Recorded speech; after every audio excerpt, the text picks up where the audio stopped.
Kalau dulu kan maunya online pada takut, apalagi kan dibagi dua, ada yang takut kena COVID sama Ya, yang udah cuek lah, yang ya, penting cari sesuap nasi kan. ya, Nah, ya. kita belajar untuk multitasking, semua pegawai harus bisa semua Oke. Berarti gitu. sekarang emang pegawai eh, product knowledge-nya harus Harus semua ya semua dia, dan serba kalau dia serba ya. bisa harusnya jadi kasir, jadi server, kalau bisa Hmm, masak sekalian kan, diviralkan atau memviralkan atau yang memang benar-benar viral, bagus oke, kan. Nah kemudian habis dari situ banyak yang pengen buka. oke. Nah padahal mereka dari sisi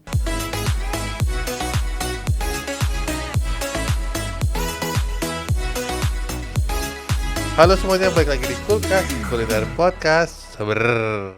Halo semuanya, balik lagi bersama saya Budiman di Kulkas Kuliner Podcast.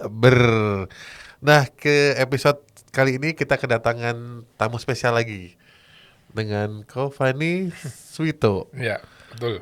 Mas ya mas. Mas boleh, kok boleh, Pak boleh. Ya, dengan Mas Fani Suito. Nah, Mas Fani Suito ini udah melanglang buana di dunia F&B atau dunia kuliner dari tahun berapa ya Mas ya? 2000, kalau fokusnya sih 2014 ya, mulainya 2010. Wah, berarti dari Ya, 2010 tapi ya, sekitar 13 tahun yang lalu. Iya, sekitar 13 tahun yang lalu. ya saya 13, 10 sampai 13 tahun. Wow. Nah, boleh disebutin kan nggak apa Mas brandnya itu sekarang apa aja? Kalau sekarang ini kita pegang beberapa brand setelah pandemi ini, mungkin masih sama seperti XO Suki, kita Oke. yang franchise ya, Ya. XO Suki, kemudian kita juga pegang Shiorai, Oke. kita pegang Hakata Ikusa, kita pegang juga kayak Susite, kita Oke. pegang juga apa lagi ya, Saking malah lupa banyaknya saya. ini. Balinyonya ada tapi kita udah close. Oke. Ini Pak Minik Rasa itu yang kita brand sendiri, Oke. yang memang legenda Jogja. Ya. Kemudian The Ducking, Oke. ya, Ya. ya paling brand-brand seperti itulah. Iya, sama yang di bawah sore itu Oh Susi Hasa ya, itu Sushi kita brand Hasa. sendiri, ada Susi Ya, Hasa sama Pat Pat Bingsu, Bingsu. ya betul, malah Mas Arief yang hafal ini. Karena sering liputan. Iya, udah baca dulu nih. Udah baca dulu. Nah, Fani, ini menarik karena dari 2010 sampai sekarang 2023 Iya, pasti ada perbedaan antara zaman dulu sampai sekarang nih. iya. Apa aja sih bedanya atau ternyata masih ada kesamaan juga dari dulu sampai sekarang? Kalau bedanya pasti terjadi waktu pandemi ya. Waktu Oke. pandemi itu orang lebih, kalau dari bisnisnya mungkin orang lebih cenderung larinya ke online. Oke. Ya kan 2020, 2021 sampai 2022. 23 juga sama. Tapi online ini sekarang kalau di bisnis saya ya, Ya. itu udah cenderung menurun. Oke. Karena orang memang saya lebih suka keluar kan, Ya, experience-nya dan ya. experience-nya ada, makan, nikmati sosial sama Teman-teman, keluarga. teman-teman, ketemu orang, ke mall. Kalau dulu kan maunya online, pada takut, apalagi kan dibagi dua, ada yang takut kena COVID sama Ya. yang udah cuek lah, yang Ya. penting cari sesuap nasi kan. Iya, Nah, iya, iya. udah sekarang lebih suka mereka keluar semua. Nah, online pun dulu bisa omsetnya tinggi kayak punya saya, bisa omset tinggi. Sekarang kita malah mengurangin online. Karena kan kalau Oh. online tuh eh, banyak yang ini apa, fee-nya juga tinggi kan mas. Oh, Kalau mau tinggi fee-nya oke. kan juga tinggi, berat juga gitu loh. Oh, berarti sengaja mengurangi online ya kok ya? Iya karena kalau kita kan outletnya udah memang cost-nya gede kan, Ya, bayar AC, bayar pegawai, bayar masih kena online tinggi kan sama ya, aja habis. oke. Tapi kalau cuman punya tempat outlet kecil, Ya. mereka operasional cost-nya rendah, ya online bisa jalan. Seperti itu. Berarti emang bedanya dari 2010 sampai 2023 di online-nya ini kok. Kalau online pasti berubah. Oke. Ya, kalau dari sisi kita F&B ya, mungkin di pandemi ini mendapatkan guru dari pengalaman ini ya. Pengalaman itu kan guru terbaik. Ya. Iya kan. Kita bisa lebih untuk efisiensi di SDM. Kadang kan kalau tidak kita belajar dari pengalaman, padahal sering melihat di depan mata kita sendiri loh. Kalau di Jogja misalnya kita ke Bank BCA ya, Oke. itu satpam tuh sekarang, kalau dulu kan cuma jaga bank, sekarang satpam itu juga say hello di depan, Oke, ya ya. kan. Pak mau apa, mau RTG mau ke luar transfer ke Transfer. antar bank atau transfer ke luar negeri atau apa, dia tahu semua slipnya. Iya, iya. Dia dengan sopan menunjukkan nomor antrian CS apa. Jadi dan mereka juga dipaksa untuk hafal dengan customernya. Nah, dulu kan enggak, kalau satpam sendiri, resepsi sendiri, Oke. greeter sendiri apalah. Sekarang ya kita belajar untuk multitasking, semua pegawai harus bisa semua. Oke. Berarti Gitu. sekarang emang pegawai product knowledge-nya harus Harus semua ya. semua dan Kalau dia servis bisa harusnya jadi kasir, jadi server. Kalau bisa masak sekalian kan. Ya seperti itu. Oke, berarti memang kalau sekarang pegawainya dituntut lebih multi talent nih. Iya, jadi kita bisa menghemat biaya di sana banyak. Oke. Terus selain itu ada perubahan nggak kok dari 2010 kan medianya juga bergeser nih. Ya, Dari yang dulu misalnya online-nya belum terlalu terpakai, sekarang udah gimana? ya. Sekarang sih kalau beda banget ya, zaman dulu pada baru berapa tahun ya, Cepet banget soalnya. dulu kita pakainya kan sering pakai billboard, Oke. pasang di pinggir jalan, pasang yang kecil, pasang waktu orang dari Magelang, jalan Magelang tuh masuk Jogja, Oke. kita pasang billboard, pasang apa. Sekarang kan udah nggak bisa. Iya, iya, iya. Ya apa namanya, iklan terbaik ya dari handphone, karena mereka pegang handphone ini. Oke. Ya kan, makanya digital marketing di saat seperti ini sangat penting. Dan itu kan pembelajaran terus-menerus ya, Iya, iya. nggak Berarti gampang. offline sekarang benar-benar udah tidak dipakai offline. Online masih pakai, Online, tapi kita offline-nya? nggak fokusnya. Kalau offline-nya sih di outlet udah rame sekarang. Oh, yang ini kok, yang promo offline itu berarti udah, yang billboard tadi berarti udah. Promo yang offline udah nggak, Oh, oke. udah nggak, kan mahal tuh mas. Ya, ya. Kecuali disupport sama bank ya, mungkin ada support promo lah, kita dikasih ya kasih. Tapi kalau suruh Masang. beli nggak, Ya, ya, ya. Nah, tadi Kak Fani juga sempat mention kalau bisnis F&B-nya itu ada yang dimulai sendiri sama franchise tadi kok ya. Ya. Nah, itu bedanya apa sih kok? Apa plus sama minusnya kita franchise sama sendiri? Oh, plus minusnya ya. Kalau franchise kan banyak nih sekarang apa namanya, orang memfranchise kan ya. Ya, Ya kemitraan. kan, kemitraan mau namanya franchise, kemitraan. Nah, biasanya mereka itu ini base-nya berdasarkan pengalaman Ya, saya guru-guru ada pengalaman. Ya, ya, maksudnya. ya. Jadi orang bisa berbeda-beda gitu Ya, loh. ya. Jadi kadang kalau orang memitrakan atau memfranchise-kan sesuatu itu, mereka baru bisa masak enak sedikit, mungkin terus viral. Oke. Yang sering bikin kacau tuh yang viral itu kan. Kadang. Kenapa bikin kacau kok? Ini kadang ada orang baru bikin viral kan, ya kan, habis viral, diviralkan atau memviralkan atau yang memang benar-benar viral, bagus kan. Nah kemudian habis dari situ banyak yang pengen buka. Oke. Nah padahal mereka dari sisi SDM-nya, dari sisi kesiapan makanannya, dari kesiapan untuk bahan bakunya, Oke. dari kesiapan sistemnya untuk membuka cabang atau membuka kemitraan, mereka belum siap. Akhirnya udahlah sini buka, bayar sekian, ini ada yang mau buka bayar sekian, akhirnya pada buka. Iya, iya, iya. Tapi namanya viral, sesuatu yang datang cepat pasti habisnya juga cepat. Oke. Ya kan, kita dapat isi money ya, Isi. keluarnya juga gampang iya, juga iya. kan. Sama seperti itu, akhirnya banyak orang buka terus tutup.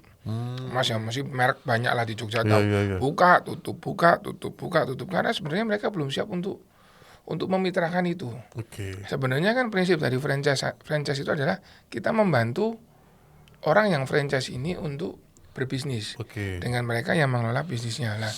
Seperti itu. Jadi memang franchise kalau menurut saya itu penting karena apa? Karena saya basicnya bukan dari F&B tapi dari properti kan. Iya.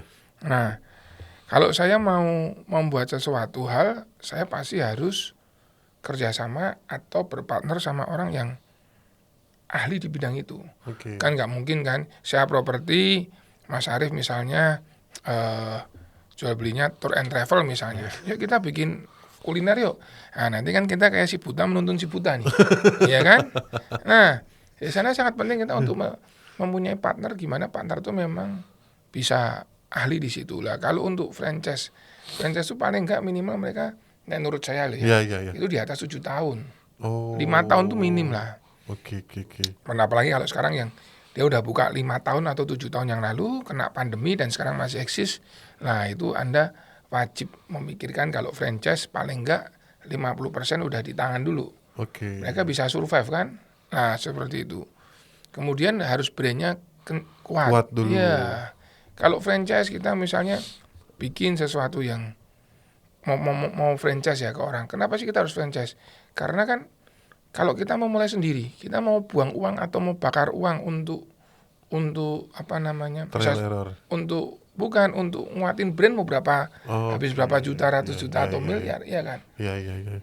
Benar kan? Misalnya gini, kalau di tempat kita, misalnya saya mau franchise, misalnya Suki lah, misalnya saya Exo Suki ya. Nah, Exo Suki itu saya misalnya franchise itu, misalnya kita pakai angkanya misalnya 500 misalnya, 500 ya kan? 500 apa kan saya nggak ngomong ya. 500 ribu mungkin juta atau mungkin di atas itu saya nggak tahu. Misalnya 500. Nah kalau kita franchise mengeluarkan modal 500 misalnya, itu kita udah pasti, kalau Exo Suki banyak yang tahu ya, pasti orang mau makan. Tapi saya misalnya, misalnya kan banyak orang di luar kadang nggak paham tentang F&B atau bisnisnya, kadang kan, aku kalau bikin Suki bisa, bikin dimsumnya bisa, masaknya juga bisa. Anggap aja kita asumsikan dia bisa masak semuanya sama persis. Saya misalnya, saya beli bahannya tahu, bikin sausnya bisa semua sama. Terus saya bikin namanya Fani Suki. Kira-kira Mas Arif mau makan nggak? Yuk kita makan di Fani Suki yuk. Iya. Butuh berapa lama untuk bisa naik nama itu? Lama sekali dan belum tentu berhasil. Padahal rasanya sama, Mas. Iya. Karena memang kalau franchise itu kita beli proses yang di awal. Iya, beli proses. Nah, misalnya modalnya 500. Beli namanya misalnya 100. Nah, 100 itu kan menyelamatkan uangmu yang 400. Iya. Daripada aku bisa beli, ngapain bayar 100? Aku 400 aja bisa bikin sama.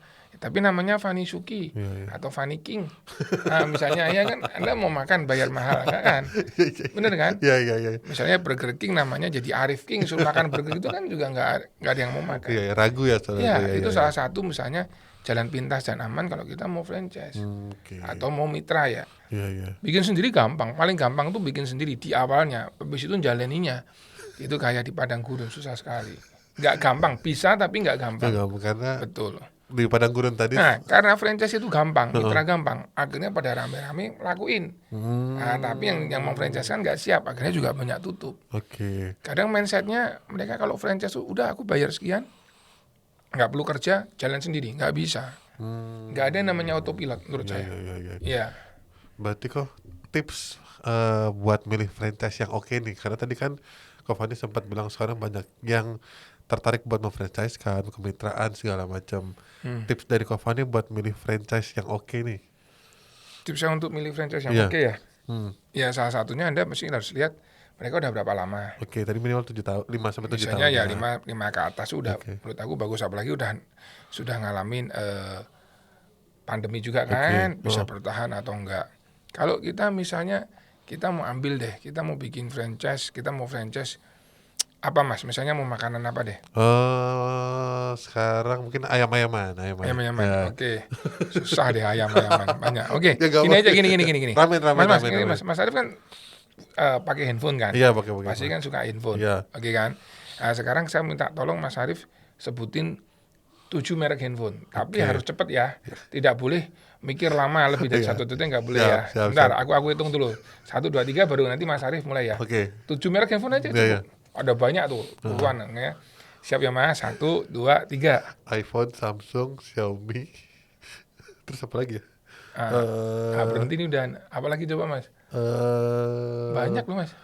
Yes. Apa lagi ya? Kan ada Oppo, Asus, Sony, BlackBerry. Ya, kan pasti berhenti kan kalau kan. Nah, mungkin kalau tadi sebut pertama iPhone sama Samsung kan. Mas pasti kalau nggak pakai iPhone pakai Samsung. Iya kan? Iya. Nah, sama seperti ayam. Kita mau bikin ayam-ayaman, kalau kita mau cari franchise, ayam geprek. Ayam geprek kalau di Jogja sebutin nama ayam geprek di Jogja banyak banget Mas. Iya. Tapi yang bisa aku ingat ya misal aku terus nyebutin 7 nggak akan bisa. Saya paling cuman ayam geprek Burum misalnya. Ya kan? Iya. Ya kan dari Iya, kan, kuliah. iya. Tapi kan ada banyak brand itu. Kita nggak akan bisa kalau kita terlalu banyak mau franchise brand Mas. Kita nggak dapat brand. Oke. Misalnya Mas kalau saya bilang sebutin merek fast food di Jogja yang terkenal. Saya pasti sebutnya McDonald, KFC. Iya.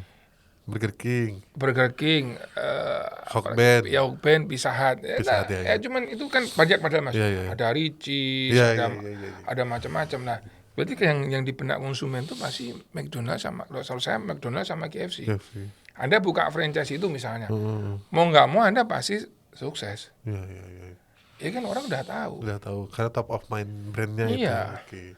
Kita mau buka ayam mau apa? Ya coba ayam apa? Ayam geprek atau ayam goreng. Kalau ayam goreng orang Jogja ditanya pasti Suharti dulu mungkin ya kan? Sama kok Iya kan? Suharti. Tapi di luar kota belum tentu Suharti sukses. Iya. Di Jogja kan kita ngomongnya. Iya. Tapi kalau ngomongin ini kok katanya kan ada, wah kalau misalnya nggak diambil momentumnya sekarang, nanti takut lewat nih. Jadi karena memang resikonya dia udah tahu nih, tapi karena mau ngambil momentumnya kan biasanya kalau franchise itu kan wah mumpung momentumnya lagi, saya kan Korea-Koreaan nih atau Jepang-Jepangan, takutnya udah lewat nunggu 5 tahun udah nggak oke nih. Itu gimana? Kalau masalah itu kembali ke model bisnisnya masing-masing ya. Memang kalau momentum memang atau momentum atau arah anginnya memang mendukung, kita bisa ambil itu. Tapi resiko gagalnya juga momentum juga besar juga sama. Sama pasti. Iya. Biasanya orang yang memfranchise-kan itu yang franchise yang menurut saya yang bagus ya. Iya. Mereka tuh malah jarang memfranchise-kan. Menunggu kita datang dan tidak pernah buka franchise merek itu tersebut. Berarti tidak pernah mengiklankan kalau dia di-franchise-kan. Ya. Mas Arief misal lari ke 3 tahun atau 4 tahun yang lalu sebelum pandemi sama mau masuk pandemi itu kopi-kopian tuh banyak banget. Iya. Ya kan? Kita kan nggak boleh sebut merek itu kopi-kopi banyak ada si A keluar, si B keluar, si C keluar. Sekarang sudah hampir rata semua loh. Iya. Dan mungkin malah banyak yang tutup. Tapi dari semuanya itu Anda bisa lihat Starbucks masih rajanya kan. Oke. Dia mau buka di mall, buka di Magelang, buka Iya. mana tetap orang beli. Padahal harganya mungkin 2 kali lipat Mas. Itu kan kekuatan brandnya. Iya. Nah untuk kopi pun juga sama. Kopi lebih susah lagi. Pasarnya lebih tight, lebih keras, lebih padat gitu loh. Nah seperti itu. Jadi kalau mau milih menurut saya franchise nomor 1 brand, kedua baru masuk. Oh ini sistem kerjanya gimana, model bisnisnya gimana, udah siap belum? Nilai siap atau belumnya tuh cara nilainya gimana tuh kok biasanya? Apanya? Cara wah ini udah siap nih atau belum nih? Biasanya kok Fani punya riset sendiri nggak? Kalau saya kan juga franchise sama orang sama juga lihat. Kalau kita misalnya udah yang bisnis dulu, sebenarnya itu kembali ke masing-masing individu kitanya bisa membaca nggak. Biasanya banyak kan yang mereka hanya mau narik uang di awal. Ya kan kemitraan 100 juta, 50 juta. Habis itu mereka nasib kita nggak dipedulikan. Mau sepi mau enggak. Ya kan ada satu brand yang pokoknya buka lah. Dulu masih satu rame. Sekarang tiba-tiba sebelahnya buka, orangnya beda-beda semua. Mungkin Mas Arief tahu maksud saya kan. Ada kan yang seperti itu kan dulu. Sekarang satu jalan Kaliurang aja udah ada 4. Iya kan? Orangnya bisa beda. Nah, misal seperti itu kan kita harus tahu orang yang kita ajak bicara sama yang punya brandnya tuh maunya tuh cuma ambil uang kita, atau dia mendampingi kita, atau ini memang untuk bantu kita. Oke. Itu yang penting. Kalau saya dari awal udah lihat, ini orang cuma mau ambil brand kita suruh beli brand dapat uang, terus kita suruh beli bahan bakunya. Nasib kita di belakang biasanya nggak dipeduliin. Ya kan, misalnya kita sama-sama ambil brand yang sama nih Mas. Terus punya Mas Arief yang laku, punya saya nggak laku nih. Aku cuek lah, aku mau bikin buy one get one. Sana juga nggak peduli kan. Kami pasti teriak kan, itu kok bisa bikin buy one get one. Lah punya aku sepi kok, punyamu kan rame, nggak perlu nggak apa-apa. Ribut lah. Hal seperti itu yang harusnya dibicarakan. Kalau franchise atau yang bagus ya, mestinya Anda ambil harusnya satu kota. Oke, ada limit. Iya, harusnya untuk saya ambilnya satu kota sendirian. Nggak bisa satu kota yang punya lebih dari 2, udah nggak bisa. Saya pernah punya di mall Jogja City Mall misalnya zaman dulu ya, itu ada di di mana di Hartono Mall juga ada, zaman dulu Hartono Mall kan, ini kita ngomongin dulu ya. Iya. Lah pemiliknya beda-beda. Yang di sini promo, di sini nggak promo. Padahal mereknya sama. Pembeli kan bingung, kok di sini promo, Promotion. sini enggak. Oke. Rasanya juga beda. Lah itu repotnya kalau kita franchise tapi nggak ambil satu kota. Satu kota. Oh, Apalagi kalau Anda bisa keep punya modal banyak, bisa ambil satu provinsi itu lebih bagus. Oke. Nah, seperti itu yang harus diperhatikan. Jangan sampai nanti begitu Anda ambil franchise, Anda sukses, orang lain ikut. Bukalah di dekat Anda, jarak 5 kilo, jarak 2 kilo, udah. Iya. Anda suruh buka lagi, capital modal Anda nggak kuat karena belum balik modal. Ini rame banget nih. Outlet pertama kita rame, outlet kedua Bapak kan punya juga rame. Ini kita yang mau masuk outlet ketiga, di Jalan Godean misalnya. Iya. Wah Pak, saya kalau buka lagi uangnya nggak ada. Malah jadi jebakan, Anda harus utang bank, utang siapa untuk buka di sana. Kalau enggak tuh nanti aku kasih Arif loh. Kita nggak bisa dikasih Arif lah. Arif di sana rame, wah pusing kan. Nah itu hati-hati. Nggak semua yang enak di muka itu enak. Oke. Nah itu yang kadang teman-teman atau yang mau main F&B itu kadang nggak berpikir sampai sana. Karena cuman tadi ya, karena dari owner bisnis kadang memviralkan. Iya. Memviralkan aja kan ada caranya kan Mas. Ya, kan? ada Nggak harus formulanya. diviral. Kalau enak sih nggak apa-apa. Kalau nggak enak diviralkan juga selesainya cepat. Kasihan juga. Karena prinsip dasarnya franchise tadi adalah membantu ya kok ya. Iya. Franchise itu dia udah sukses, dia membantu. Kedua yang dari keuntungan yang memfranchise kan adalah kalau dia masuk ke daerah yang baru, dia punya partner yang tahu budayanya, yang tahu perilaku konsumennya. Perilaku konsumen Jogja sama Semarang beda.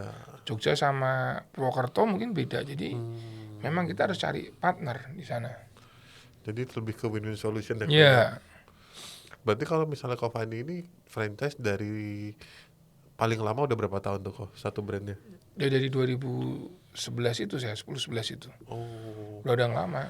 Dan berarti terbukti memang dengan cara milihnya Kofani tadi ya sekarang masih running.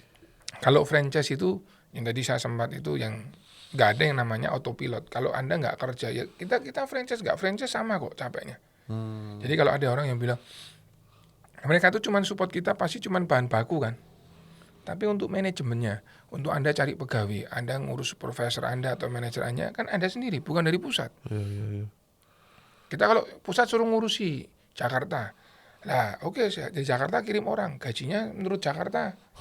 Siapa yang mau di Jogja, bener nggak? Terpaksa kita ngurus sendiri kan. Oke. Jadi franchise itu cuman kita pakai nama, pasang di outlet kita, sama cuman kita beli bahan bakunya aja. Udah, yang lain tuh hidupnya tergantung kita. Jadi kalau Anda ngomong franchise kita nggak ngapa-ngapain, nggak ada. Bener kan Mas? Iya betul, ya kan? betul. Nggak ada. Ya. Jadi Anda jangan, misalnya teman-teman, nanti kita yang gini-gini, itu pasti bohong menurut saya. Karena tadi yang dibeli adalah namanya ya kok ya. Yang beli namanya. Dan kalau misalnya ada satu franchise itu modelnya Anda duduk aja ada Mas. Anda yang duduk udah Anda kasih modal, Anda terima beres. Ada Mas. Nah di situ biasanya kan kalau franchise itu terdiri dari kita bayar franchise fee di pertama. Itu yang mahal. Kedua habis itu tiap bulan kita bayar namanya royalty fee. Ya kan?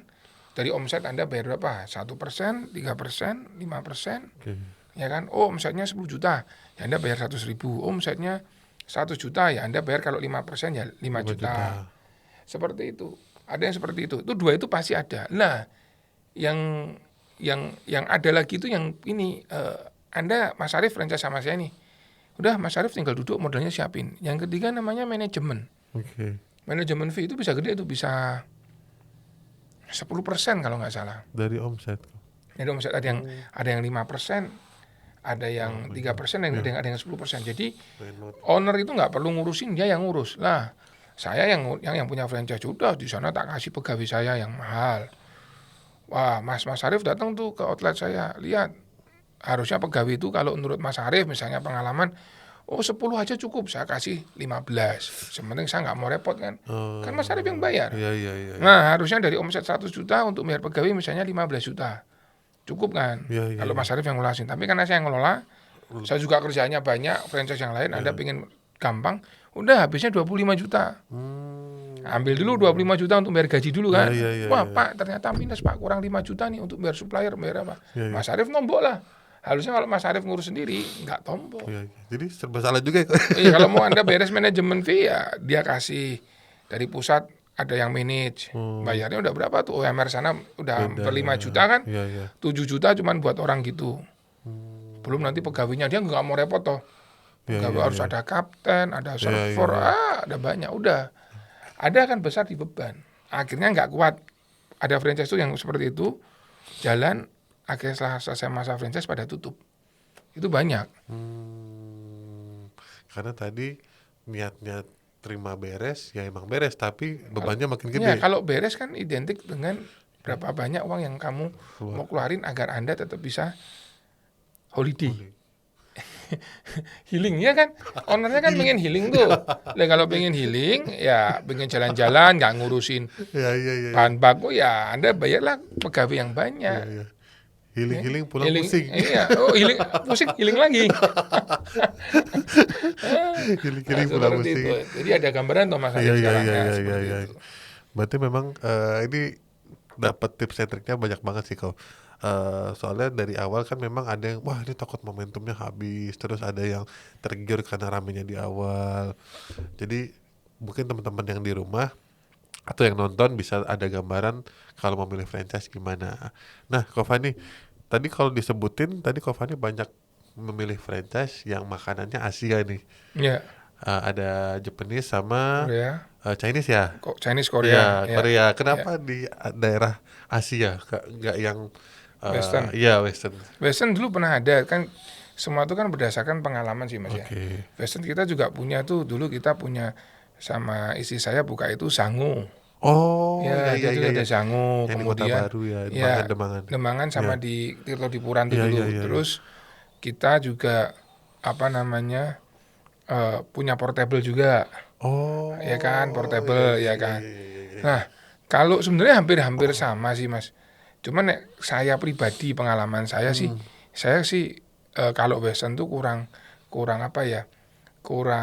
serak gitu loh. Karena Mas Arief bikin spaghetti bisa kan?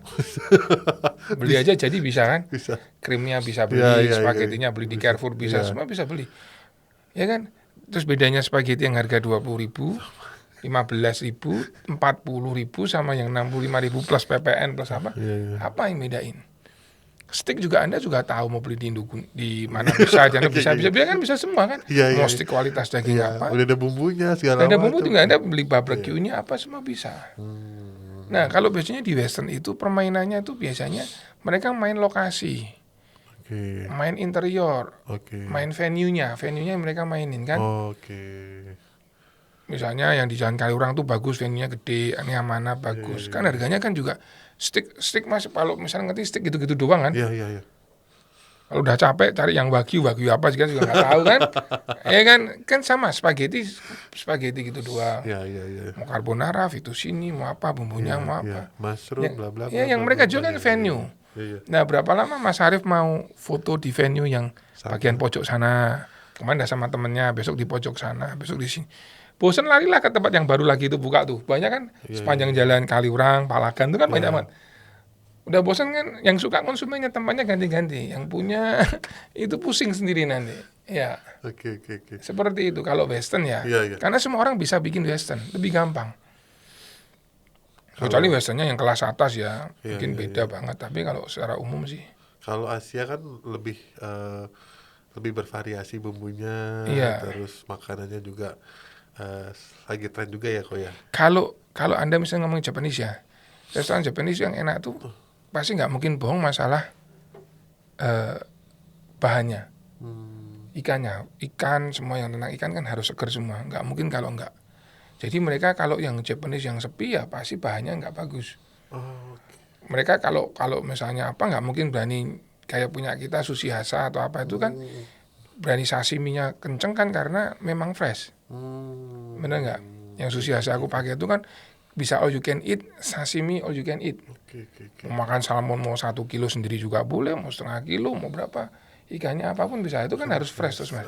Kalau yang Jepang yang di tempat lain mungkin yang bukan di restoran atau di mana, itu salmon udah nggak fresh tapi masih layak makan. Ya kita torch sama mereka, di torch kasih bumbu teriyaki, kasih apa, udah enak lagi. Buat orang Indonesia kan rasa gitu udah oke ya. Tapi mereka nggak akan bisa makan kalau yang Japanese yang seperti itu, agak susah ditiru pun. Kita di rumah mau ngerol sushi sendiri kan juga susah Mas, ya kan mendingan beli. Tapi kalau masak spaghetti kan gampang. Masukin air, matang, kasih piring, kasih creamy, udah ada semua, jadi ublek, kasih anak-anak, selesai. Berarti tadi bisa dinilai kalau misalnya ada resto Asia rame, berarti dia produknya high quality ya. Lebih condong seperti itu kalau yang memang restoran, dan lebih lebih susah ya. Iya, tapi lebih ribet berarti aku ya. Kalau ribetnya pasti ribet banget. Dijamin daripada western ribet banget. Langsung mukanya langsung berubah kok. Karena saya kasih contoh. Kalau saya sih hindari yang seperti Asia, kayak kalau yang mau main beneran ya. Okay. Asia, apalagi Chinese food itu susah. Anda pasti akan terikat sama koki kan. Iya. Tangannya Mas Arif sama saya pasti beda kalau mau masak. Kalau masaknya cuman ikan rebus, saus kecap gitu ya, asin tuh gampang, masukin aja selesai. Yeah. Pegawai yang paling bawah aja cuman nih ikan, tak kasih bumbunya cuman ini, sausnya ini, masukin ke oven, keluar jadi. Kita 30, kasih waktu paling 5 menit lah, atau berapa. Tapi kalau Anda masak nasi goreng, bumbunya enggak, ngeselengnya kan beda Mas. Itu skill orang masing-masing, nggak bisa. Koki mahal sama enggak beda. Kita ngoseng kailan cas sapi yang masak orang biasa sama enggak beda. Nasi goreng udah pasti beda, bakmi goreng pasti beda. Nah, kalau kayak restoran seperti itu, hidup kita tergantung sama kokinya. Ya udah. Dia mau minta A, minta B, ya Anda turuti. Kalau enggak keluar, Anda cari lagi. Susah, pasti susah. Beneran. Karena gak ada yang gampang ya. Kalau burger nggak perlu koki, Mas. Iya, karena udah tinggal. Udah pasti kan masukin. Lebih instan ya, ya? Lebih instan. Kalau western lebih gampang. Anda cuma cari orang yang pinter grill aja bisa. Oke. Berarti kalau misalnya tergantung sama kokinya dimanjain banget nanti nih, ya? Ya kalau dimanjain tambah ngelunjak. Cara manage dikerasin. Oh, dikerasin? Biar keluar. Iya kan? Susah makan hati, pasti makan hati. Ya kalau orang yang nggak biasa main F&B, harus orang yang ownernya harus yang bisa ya harus bisa manage emosi terus. Kalau enggak ya pasti berat. Makan hati pasti SDM, ya kan? Jadi tinggal mau cari pengganti dari mana. Dia bilang, nasi gorengnya rasanya beda, kan susah. Standarisasi juga nggak bisa kok ya. Kalau sudah pegangan yang di wok nggak ada standarisasi. Wok bisa standarisasi kalau yang tukang masaknya udah ada standarisasi semua. Begitu dia keluar, karena dia harus cari lagi standarnya sama dan nggak gampang. Tapi kalau maaf, misalnya Anda pakai brand yang nasi goreng yang mungkin harganya 15 atau yang di mall ada yang produknya rame tuh. Iya. Atau yang produknya ada di sub mall tuh kan. Iya. Itu ada yang komplain, Pak, bihunnya rasanya beda. Nggak ada. Nasi gorengnya beda, pokoknya nasi goreng harga segitu ya segitu lu makan. Iya. Tapi kalau Anda makan ramen saya, kuahnya beda, Anda mesti langsung kerasa. Ramen 80.000 rasanya kayak gini. Beda kayak biasanya, pasti kerasa. Nah itu. Kalau mau main yang nggak pakai standar, Chinese food atau Japanese atau Korean bisa, tapi yang bawah. Yang kelasnya kita targetnya ke bawah, ke middle low. Yang high middle up nggak bisa. Itu udah berapa kali ganti koki berarti? Banyak, masih banyak. Banyak. Kita yang koki kita koki luar semua, Pak. Koki dari Chinese, dari yang Jepang juga baik koki, ada kokinya semua. Oke. Nah, emang biasanya kalau kokinya itu idealisnya memang harus gini ya kok ya? Ya memang ya kita harus ngikutin mereka dan mereka harus bisa ngikutin aturan perusahaan. Jadi yang bikin F&B itu mungkin nih masukan aja. F&B itu kalau menurut saya, kalau saya disuruh, ini ngomongnya boleh. Boleh, maksudnya apa adanya. Apa adanya ya. Kalau bisa jangan bikin F&B, susah. Ya, tapi kalau sudah senang terlanjur ya sudah jalan. F&B yang susah itu ngurus SDM. Berarti ya kan? Udah terlanjur nih kok. Udah terlanjur masa mau mentas. Dulu kan franchise banyak tuh Mas, ngurusin lah, semakin franchise banyak semakin terlanjur kan, ya sudah. Beneran, susah. Yang paling susah nomor 1 buat saya ngurus SDM. Anda benar-benar ngurus SDM, ngurus nanti, wah pusing pokoknya. Disnaker lah, BPJS semua harus ada semua. Jadi pasti pusing. Jadi jangan dibandingin F&B itu enak. Semua orang memang butuh makan dan nggak akan mati F&B. Ya kan, orang butuh refreshing, butuh semuanya. Tapi untuk ngurusin itu susah. Kalau mau ya jalan, ayo. Kalau jalan harus all out kalau F&B. Oke, nggak bisa disambi-sambi aku ya. Oh, kalau disambi-sambi nggak bisa. F&B itu seperti bayi yang Anda harus urusin. Kalau Anda nggak mau ngurusin bayinya, bayarlah orang yang mau ngurusin. Jadi pegawai Anda pasti banyak. Kalau pegawai Anda banyak, uang Anda juga harus banyak untuk nombokin. Seperti itu. Iya kan? Ya kan kita jualan pakai AC. Saya punya supervisor, punya manajer, ada kaptennya, ada servernya nanti kasir sendiri apa. Kalau saya bukanya di pinggir jalan, yang masak saya, nyonya saya yang ngiris-ngiris timunnya, nggak bayar tuh anak saya ngisah-isah, kan enak. Cuman punya 1 doang tapi kan nggak mungkin hilang uangnya. Harga untungnya banyak. Jadi kalau F&B kadang kan saya nggak di luar ngomong, wah untungnya 50%, untungnya 100% itu, bener nggak? Ya kalau yang ngelakuin saya, nyonya saya, anak saya, ya bener. Tapi kalau Anda bayar mall, bayar AC, bayar listrik, kebersihan, untungnya boro-boro 50, 10 aja belum tentu ada kadang. Ya kan kalau sepi ya kan, ya Mas. Ya seperti itulah. Belum kalau ngurus kayak kan sekarang banyak banget tanya halal segala macam ya. Ya itu lagi susah lagi. Ya kan. Ya. Nah Kak Fani, terima kasih banyak. Ini nggak kerasa udah setengah jam. Iya cepet makanya. Cepet banget. Dan mungkin terakhir nih Kak Fani, pesan buat teman-teman yang udah terlanjur nyemplung di F&B, kira-kira apa nih Kak Fani? Kalau saya kasih teman-teman yang sudah ke F&B sesuatu yang pasti mereka itu nggak suka ya. Tapi ini penting kita omongin, Anda harus bisa kontrol tuh biaya. Dari food cost-nya sama biaya-biaya itu Anda harus jelas semuanya. Jadi uang yang Anda terima misalnya omsetnya besar, kadang nggak melihat biaya yang dikeluarin.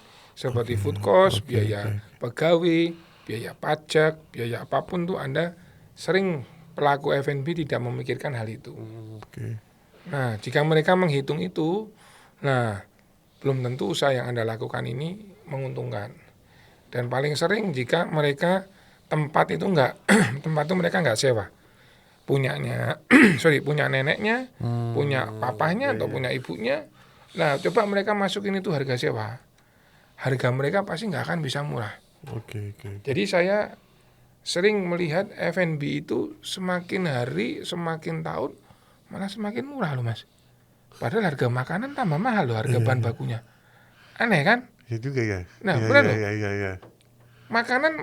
Makanan di bawah 20.000 banyak banget.